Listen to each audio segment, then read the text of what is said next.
land, the true north, strong and free.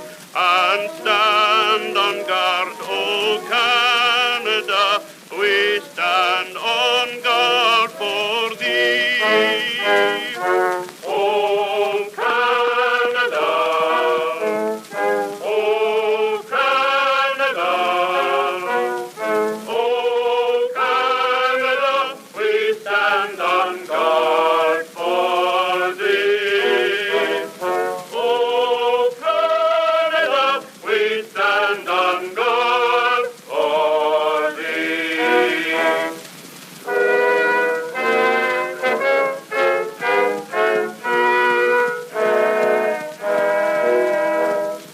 O Canada, where pines and maples grow, great prairies spread and lordly rivers flow. Thou art the land, O Canada, from east to western sea, the land of hope for all who toil, the land of liberty. O Canada, O Canada, O Canada, we stand on guard for thee. O Canada, we stand on guard for thee.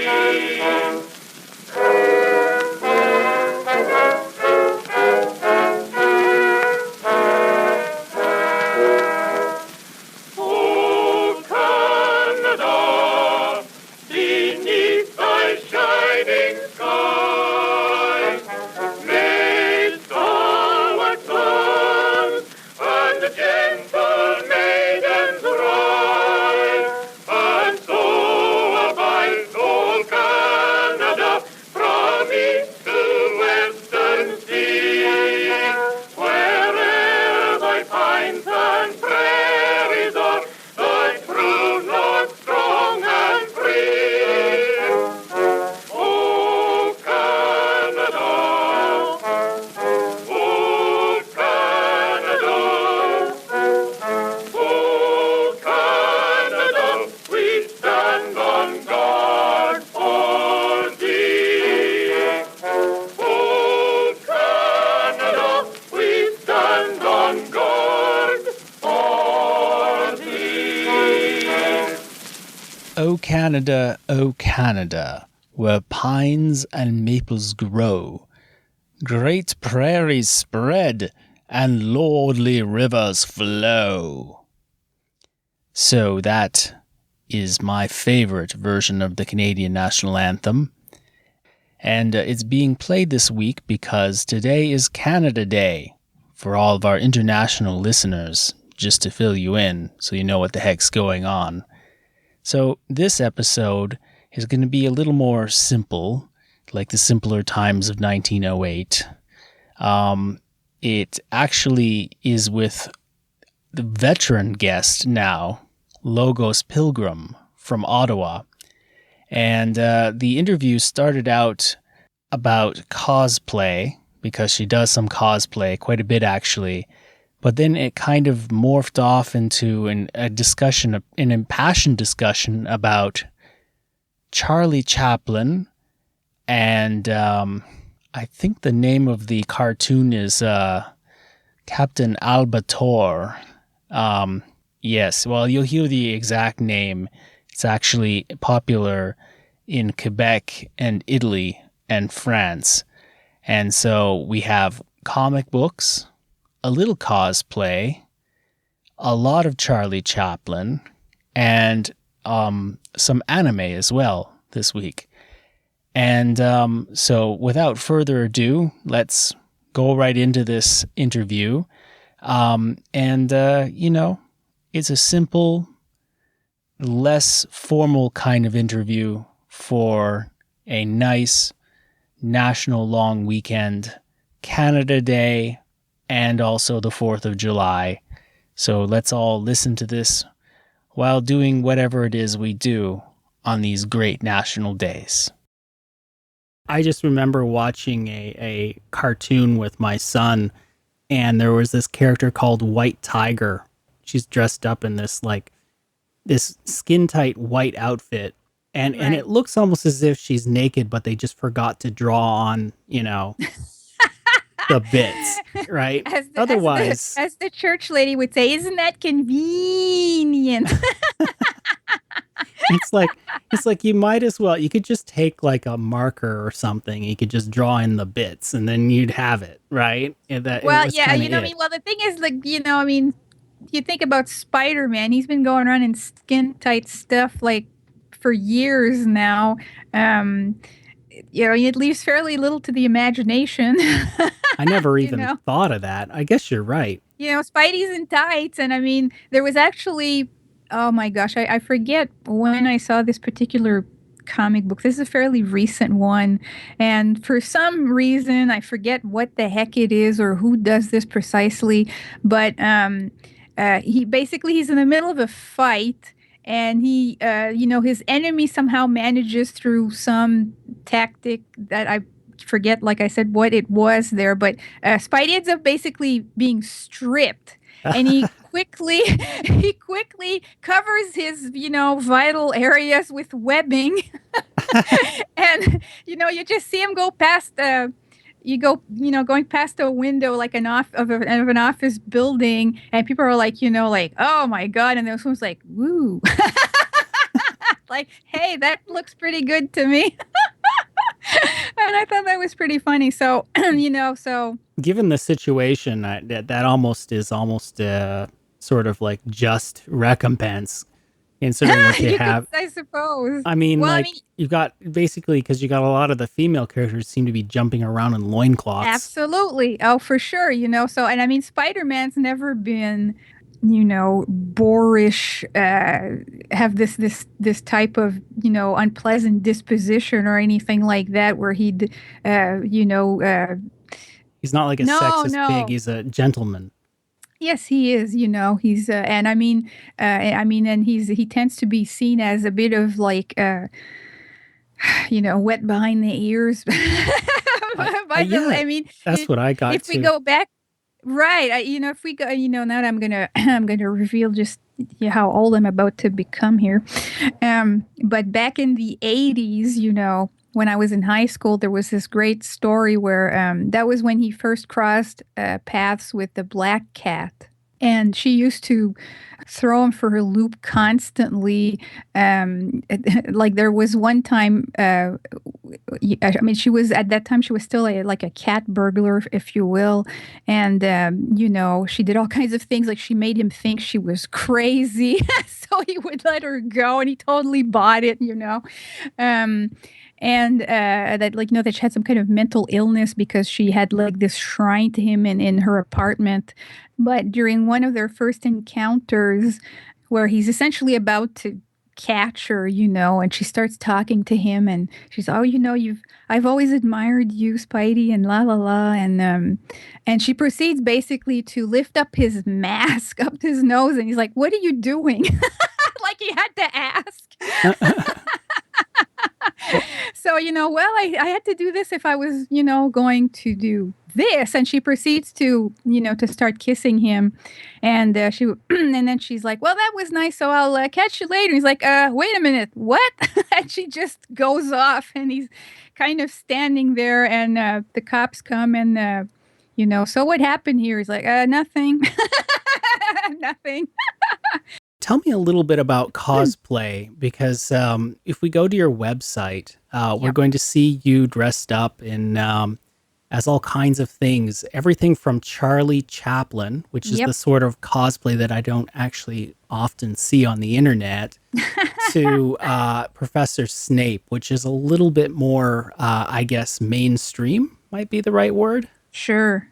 Yeah, well, like Charlie, goes back to when I was a teenager. I just fell in love with Charlie Chaplin's movies, and I've always loved dressing up. it was just second nature to dress up. So, and Charlie is so much fun to impersonate. That goes back some time. Of course, back then we didn't have, the marvelous equipment we have now with, digital cameras and all those fabulous things. So I finally got to doing a really good photo session dressed up like Charlie because I'd been wanting to have, good photos of that for the longest time because it's just so much fun to do. I love staging photographs like that, and of course you can now you use your computer and you can, make them sepia toned and black and white. And that's quite a bit of fun. And when you were a kid, did you watch The Kid or some of these? Is it The Kid? Yeah, he did The Kid. That was actually his first, actually, I think, if I'm not mistaken, it was the first, major motion picture ever made. It was like a two-reeler, and that had never been done before. It was quite a huge thing at the time. And I was a teenager when I saw The Kid, and I saw, City Lights and The Circus and, a whole bunch of his earlier films there, Payday, A Day's Pleasure, Sunny Side, and so on and so forth. He was amazing. He was amazing. I just loved Charlie. He was, there was that wonderful pathos there. There was humor mixed with tragedy. And, the little tramp could combine those two things so beautifully. And, the artistry of it was just so breathtaking.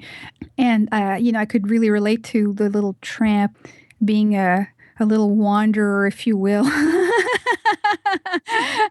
I think that probably Charlie Chaplin, although I have a lot of respect for Buster Keaton too. Buster, he did all of his own stunts, I read, and he's fantastic at that. I think that maybe it was the pathos, Well, yeah, Charlie, I mean, he was in a league of his own. He was just like, he was more than a sad clown. There was this humanity, this dimension to him that would just, he was like the everyman, and everyone who's ever been, set aside for whatever reason would really relate to Charlie. Like, when he did the Gold Rush and he does this, he falls in love with one of the girls who works at the saloon there in the gold mining town. She tells him that he's going to come over to his little cabin for a little New Year's thing. And he goes through all these preparations. He's so excited, she had accepted under pressure from, because she was actually dating this, those type of heavies you used to see in black and white movies. Right.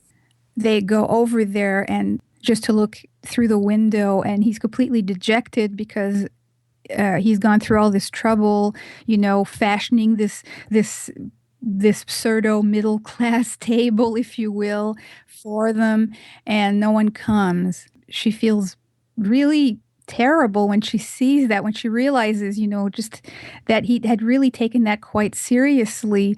And it was, contrasted with her boyfriend, who's rather shallow. Just like he's like the kind of guy who kicks sand in the face of the wimp on the beach. Just, not much substance there.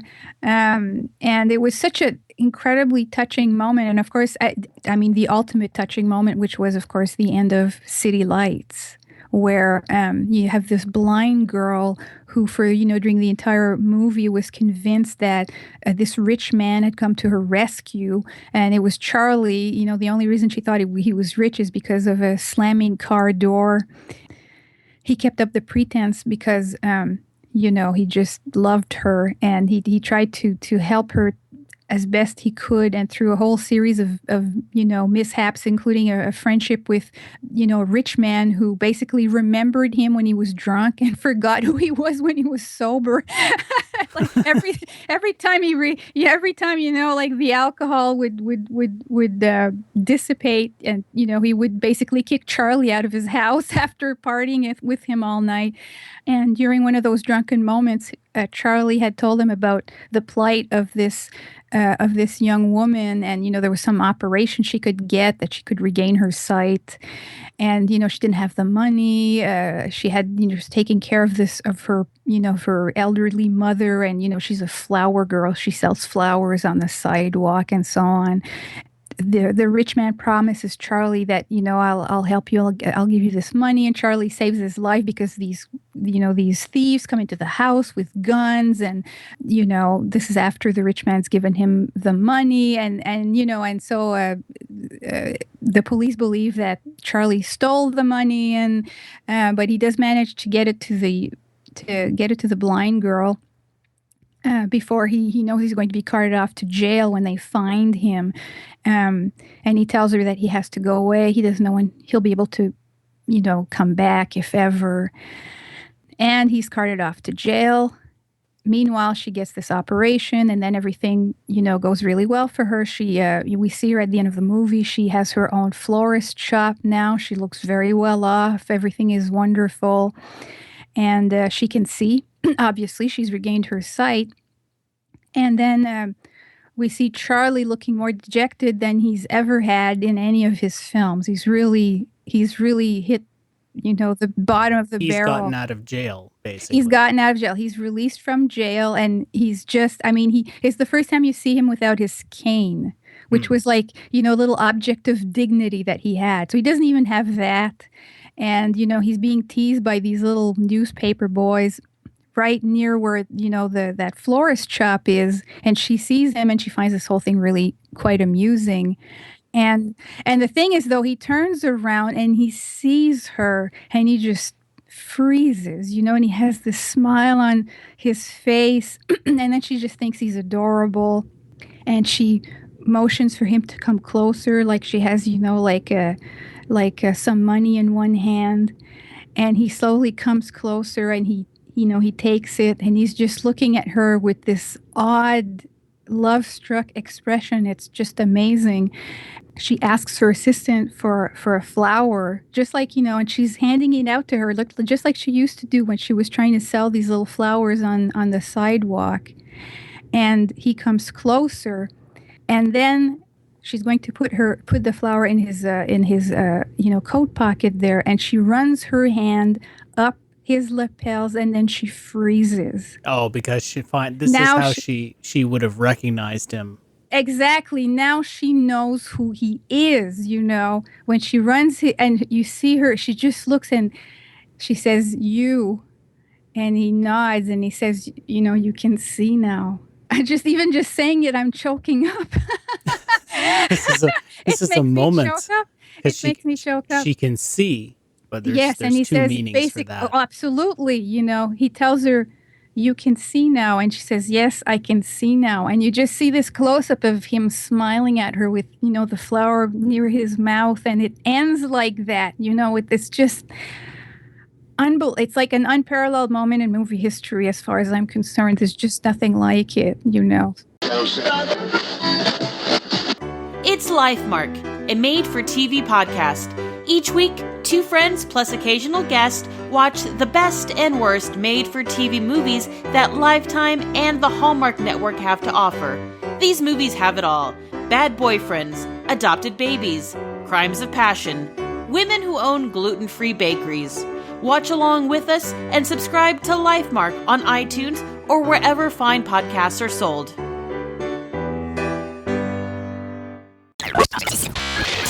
So basically, Charlie Chaplin had a profound effect on you when you were a child and you were growing up and you saw all these films. More like when I was a teenager. Actually. I mean, if we get into childhood years, the character at that time that one of them anyways that really left an indelible mark was Captain Harlock. This is from what show is this from? This is an anime that was actually incredibly popular in France, in Quebec, and Italy. We knew him as we didn't know him as Harlock, right? We knew him as the Capitaine Albator. Right, they changed his name because Harlock sounded too much like the Haddock, the Capitaine Haddock in the Tintin books. They sounded too alike, so they gave him a completely different name in French, and he was another one of those. He has so much in common with Professor Snape. He's the kind of again, like he would be fighting for planet Earth. He had a price on his head. He was seen as a traitor, and he still fought to protect planet Earth against these invaders that the leaders of Earth didn't even believe existed. He didn't expect anything from anyone, but on the other hand, he would do what he needed to do no matter what anyone said.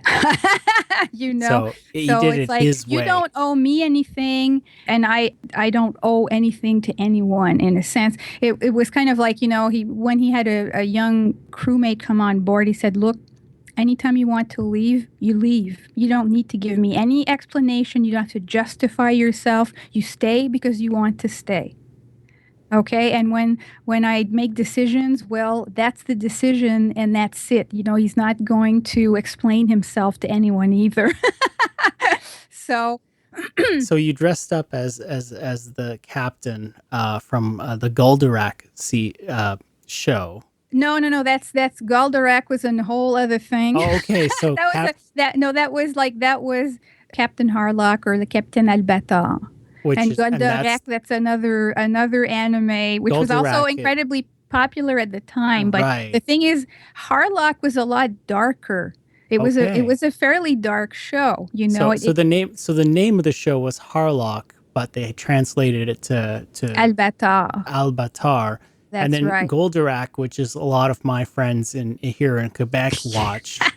They told me it's sort of like a French Voltron almost. It's like this robot. Yeah. It was a prince from another planet, kind of a Superman thing basically, and he crash landed on Earth or something, and he had this this kind of spaceship that turned into this giant robot, and he would fight, against these people who wanted to invade the planet. Whereas Harlock, Captain Albator, had his ship, and he was not on planet Earth. He was exiled from Earth. He couldn't even technically go on Earth. He would just be in this ship, which was actually the nerve center of this ship was the soul of his friend who basically built the ship. So the ship was alive, basically. Okay. Right? The ship is like the 41st passenger, crewmate rather, if I remember, the number correctly. It was a very intense show, very intense for younger viewers. A lot of stuff these days I don't even think they'd allow on television. For instance, this one character, the General Villac, basically spends 40 episodes trying to kill him in a variety of different ways, shooting at him, blowing him up, executing him, and so on and so forth.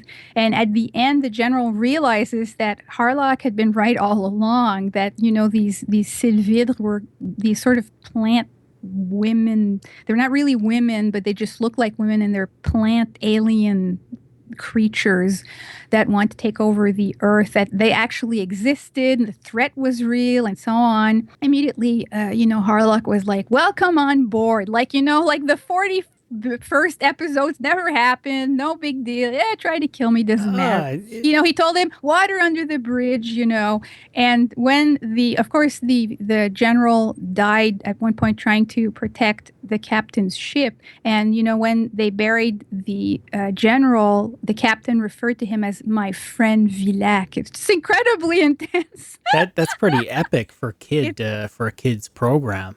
It is, they actually released the whole series on DVD not all that long ago, like 2-3 years ago or something. And I remember when I watched it, really being quite blown away by, the impact the show had on me. For sure. I guess my equivalent would have been maybe Voltron. And there were two kinds. There were Voltron and Robotech. There was this program called Robotech, and some of the themes in Robotech were actually kind of adult. Yeah. They were taught. They talked. I think Robotech was actually a euphemism for sex, or there's some euphemism for sex. They kept on putting the female and the male together in a room, and they would all watch eagerly and go ahead. And, it's like, do your thing. We're interested to know how do you reproduce? Like, they were literally going to this. I remember it. And And I mean, Robotech, yeah. And Robotech itself, I remember it was not actually called Robotech, I don't think, in Japan. I think it was like a stitching together of different stories of series. Like they just sort of stitched them together and resold them to the US and Canada. Oh yeah, well they're very inventive that way, you know. So it was a little more adult, and then also they had Voltron, and they had two flavors. They had the cool one with the tigers that all got together to make the robot. Oh, I remember that. Yeah, or is it lions? Lions. Yeah, I think some type of feline creature. That does ring a bell. But they had the not so cool version where it was a bunch of spaceships that all got together to make Voltron. Right. So there were two different Voltrons, actually. The things we had to learn when we were kids, eh? How do we keep these things straight? I had to keep all that stuff inside your head and sort it all out. Oh, goodness. All that's frozen in my past. I mean, I watched Voltron, before Scooby-Doo came on in the afternoon. So I mean, that's the extent. I never went to like a con or anything like that. So I mean, I've never dressed up. Where can we reach you, Logos, on the internet? You can go to my main website, which is LogosPilgrim.com. You can you can go on Twitter. I'm Logos Pilgrim on Twitter. I'm also Logos Pilgrim on Instagram. And I actually just recently started a new blog that I call Apostate Island. Come over for some tiki drinks. It's kind of like Fantasy Island. Welcome to Apostate Island. Excellent. So, Logos, thanks so much for being on the show. Thank you for having me yet again. It's always so much fun chatting with you about, a wide variety of topics, and, always a blast, always a pleasure. Thank you so much.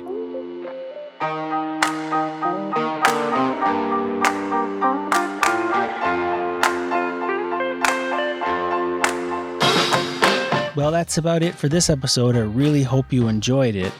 If you want to hear previous episodes, just go on over to shareslicepodcast.com.